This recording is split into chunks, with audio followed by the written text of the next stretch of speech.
Mimi ni Yuda J na hii ni Gospel Tracks ya Clouds.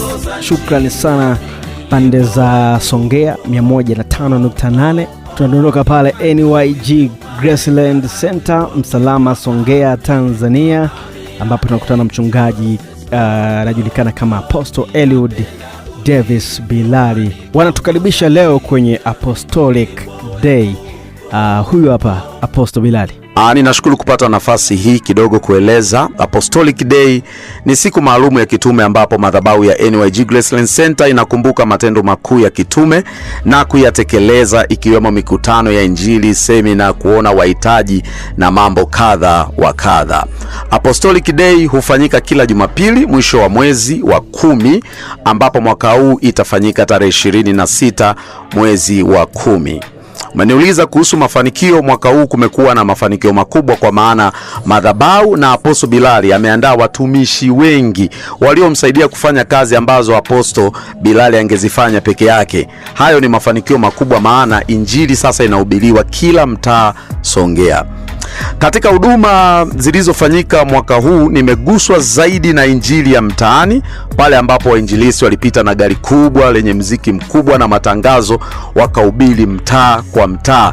Imekuwa ni kivutio na imekuwa ni chachu kubwa kwa jamii ya watu wa Ruvuma kupokea neno la Mungu. Kipekee kabisa nimeguswa na watoto wahitaji. Tulipotembelea wale watoto zaidi ya 60 na kuwasaidia mahitaji yao mbalimbali, tumeona Mungu akitubariki kwa namna walivyoguswa. Na mimi niseme tu, tusipoweza kuinua watoto wetu wenyewe, tusisubiri wazungu wa kutoka Ulaya kuja kusaidia watoto wetu walio katika mazingira magumu. Ni sisi wenyewe ambao ndo tunaweza kuwasaidia watoto hawa.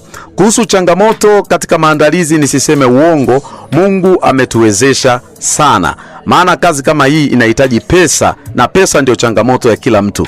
Lakini ukiona tumefanikiwa kuifanya, basi ujue pesa sio changamoto tena. Zaidi tuna adui mmoja tu, anaitwa Shetani. Yeye haachi kutujaribu na kutupinga, lakini tunashinda na zaidi ya kushinda. Jumapili hii nitaweka wakfu zaidi ya watumishi 50 walio tayari kwa kazi ya injili. Ninaona kanisa likikua na kuongezeka. Bila shaka NYG mtaisikia duniani kote, kiuimbaji, kihuduma, zile huduma zote 5 mtazisikia kwenye kila mkoa, kwenye kila mji. Na kama ilivyo moto wetu unasema NYG we light to the world. Kumbe tutaangaza duniani kote. Siri kubwa ya kuweza kudumu katika huduma ngumu za kitume ama kinabii leo ni unyenyekevu na kujali watu.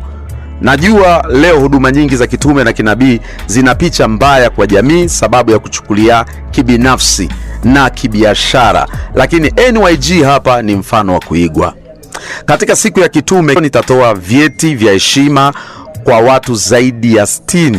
Lakini pia mwaka jana nilitoa tuzo, mwaka huu ni tofauti, nitatoa vyeti vya heshima. Hii inaleta chachu kwa watumishi kuwa na shauku ya kumtumikia Mungu, na nataka pia ujue unayenisikia kwamba hata sisi sote tukimaliza kazi hapa duniani tutapata taji. Kwa hiyo hii ni kanuni ya Mungu mwenyewe kuwatia moyo wateule wake waliojituma hapa duniani. Ujumbe wangu mkuu kwa watu wote baada ya Apostle Day, twende tufanye kazi ya injili kwa moyo na kwa kujitoa kabisa, hali tukijua Yesu yu karibu kuja. Shukrani sana kusikiliza Gospel Tracks ya Clouds. Mimi ni Yuda J.